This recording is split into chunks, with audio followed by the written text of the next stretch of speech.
Fiqh, you have taught us so many times that we can eat up to the time of the Adhan. Now, some scholars say we can only eat what's in our hand. They take the hadith literally. But is there any flexibility, meaning we have some more kebab or biryani and it may take a minute or 2 more minutes to finish it? Is there some flexibility where we can Yes, there is finish what's in the plate? flexibility. You don't have to hold the hand, the kebab in your hand and the drink in your hand and maybe something on your head in case you miss it.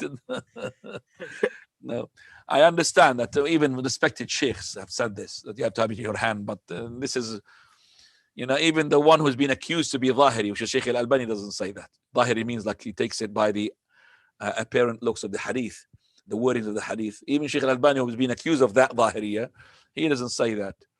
So it means that means it's available for you. So you could finish it within reasonable time. 1 minute, 2 minutes, you finish, inshallah, no problem, inshallah.